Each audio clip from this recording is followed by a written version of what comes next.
Olá, mulheres! Aqui é Série Silva, do Mulheres Ensinando Mulheres. Hoje vamos para o capítulo de número 7 do livro Humildade, a Beleza da Santidade, um clássico de Andrew Murray, da editora dos Clássicos, que gentilmente nos autorizou a gravar o áudio desse livro para abençoar nossas vidas. Vamos lá? Capítulo 7. Humildade e Santidade. Povo que diz, fica onde estás, porque sou mais santo que tu. Isaías 65:5. Falamos sobre o movimento de santidade em nosso tempo e louvamos a Deus por isso. Ouvimos de muitos buscadores da santidade e mestres da santidade, de ensinamento de santidade e reuniões de santidade. As verdades abençoadas da santidade em Cristo e santidade pela fé estão sendo enfatizadas como nunca antes. O maior teste para vermos se a santidade que professamos buscar ou atingir é verdade e vida, será ela ser manifestada na humildade crescente que ela produz. Na criatura, a humildade é a única coisa necessária para permitir que a santidade de Deus habite nela e brilhe através dela.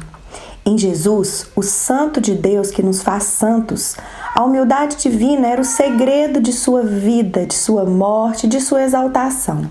O único teste infalível da nossa santidade será a humildade diante de Deus e dos homens que nos caracteriza. A humildade é a força e a beleza da santidade. A principal marca da santidade falsificada é sua falta de humildade. Todo aquele que busca a santidade precisa estar vigiando, a fim de que não aconteça que, inconscientemente, o que foi começado no espírito seja aperfeiçoado na carne, e o orgulho rasteje onde sua presença é menos esperada. 2 homens foram ao templo para orar. Um era fariseu, o outro era um publicano. Não há posição ou lugar mais sagrado, mas o fariseu pôde entrar lá. O orgulho pode chegar-lhe à cabeça dentro do próprio templo de Deus e fazer da adoração a ele a cena da alta exaltação do fariseu. Desde que Cristo expôs o orgulho do fariseu, este pôs a veste do publicano e o confessou de profunda pecaminosidade, bem como o que professava a santidade mais elevada deve estar alerta. Apenas quando estamos muitíssimo ansiosos para ter nosso coração como um templo de Deus, poderemos encontrar os 2 homens subindo ao templo para orar, e o publicano constatará que o perigo para si não é proveniente do fariseu ao seu lado, que o despreza, mas do fariseu interior, que elogia e exalta. No templo de Deus, quando pensamos que estamos no Santo dos Santos, na presença de sua santidade, vamos acautelar-nos do orgulho. Num dia em que os filhos de Deus vieram apresentar-se perante o Senhor, veio também Satanás entre eles. Jó 1:6.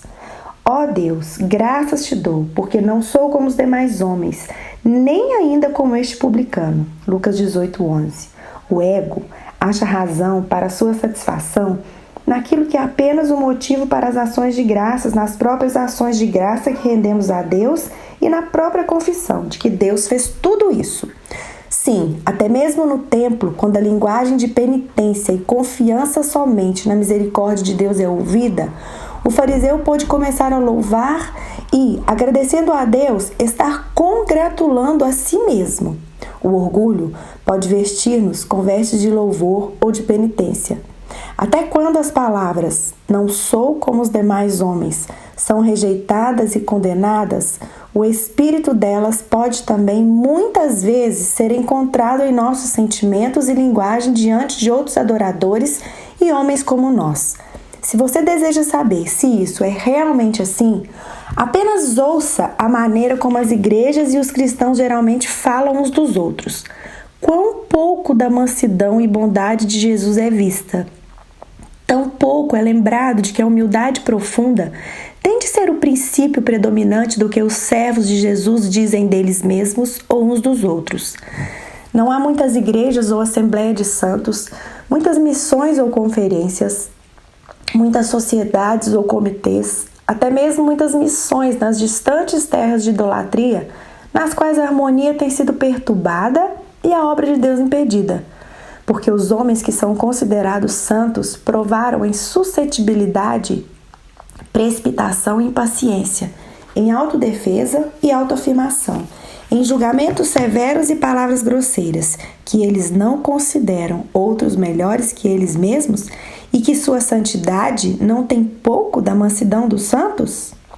Em sua história espiritual, os homens podem ter tido momentos de grande humilhação e quebrantamento, mas isso é muito diferente de ser revestido de humildade, de ter um espírito humilde, de ter a humildade de mente em que cada um considera a si mesmo servo dos outros e assim mostra publicamente a própria mente que está também em Jesus Cristo.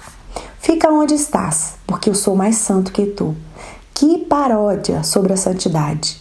Jesus, o santo, é humilde. O mais santo será sempre o mais humilde. Não há nenhum santo a não ser Deus. Temos tanto de santidade quanto temos de Deus. E de acordo com o que temos de Deus, essa será a nossa real humildade. Pois a humildade não é nada senão o desaparecimento do ego na visão de que Deus é tudo. O mais santo será o mais humilde. Apesar da ostentação audaciosa dos judeus dos dias de Isaías não ser encontrada frequentemente, até nossa conduta nos ensinou a não falar assim. Quantas vezes seu espírito ainda é visto, quer no tratamento com nossos companheiros santos, quer no tratamento com os filhos do mundo, no espiritual, no qual opiniões são dadas e trabalho é empreendido e faltas são expostas? Quantas vezes, apesar de a aparência ser a daquele publicano, a voz ainda é do fariseu? Ó Deus, graças te dou, porque não sou como os demais homens. E há então tamanha humildade a ser encontrada, pela qual os homens de fato considerem a si mesmos menores que o menor de todos os santos, os servos de todos? O amor não se ufana, não se ensoberdece, não procura os seus interesses. 1 Coríntios 13, 4 e 5. Onde o espírito de amor é derramado amplamente no coração, onde a natureza divina vem para um pleno começo, onde Cristo, o manso e humilde Cordeiro de Deus, é verdadeiramente formado no interior, aí é dado o poder de um perfeito amor, que esquece de si mesmo e acha sua bênção em abençoar os outros, em suportá-los e honrá-los, não importa quão fracos sejam. Onde esse amor entra, Deus entra. E onde Deus entrou em seu poder e revela a si mesmo como tudo, a criatura torna-se nada. E onde a si mesmo como tudo, a criatura torna-se nada. E onde a criatura se torna nada diante de Deus, ela não pode ser nada a não ser humilde diante de outras criaturas como ela. A presença de Deus torna-se algo ocasional, de tempos ou temporadas, mas a cobertura sob a qual a alma sempre habita e seu profundo rebaixamento diante de Deus torna-se o santo lugar de sua presença, de onde todas as palavras e obras dela procedem. Que Deus nos ensine que nossas opiniões e palavras e sentimentos com respeito aos outros homens são o seu teste de nossa humildade diante dele, e que nossa humildade diante dele é o único poder que nos capacita a ser sempre humildes com os homens. Nossa humildade tem de ser a vida de Cristo, o Cordeiro de Deus dentro de nós. Que todos os mestres de santidade, quer no púlpito, quer na plataforma, e todos os buscadores da santidade, quer em secreto, quer na convenção, tomem cuidado. Não há orgulho tão perigoso, pois nenhum é tão sutil e traiçoeiro como o orgulho da santidade. Não é que o homem sempre diga ou sempre pense, fique onde está, sou mais santo que você. Não, na verdade, esse pensamento é tratado com aversão, mas lá cresce inconscientemente um hábito oculto da alma que sente satisfação em seus feitos e não pode ajudar outros por ver quão avançada está em relação a eles. Isso pode ser recebido não sempre numa especial autoafirmação ou autoexalação, mas simplesmente na carência daquela profunda auto-humilhação que não pode ser senão a marca da alma que viu a glória de Deus. Isso revela a si mesmo, não apenas em palavras ou pensamentos, mas num tom, numa maneira de falar de outros, na qual aqueles que têm o dom de discernimento espiritual não podem fazer outra coisa a não ser perceber o poder do ego. Até o mundo, com seus olhos penetrantes, observa isso e aponta para isso como uma prova de que o professor de uma vida celestial não produz nenhum fruto celestial especial. Ó irmãos, vamos nos acautelar.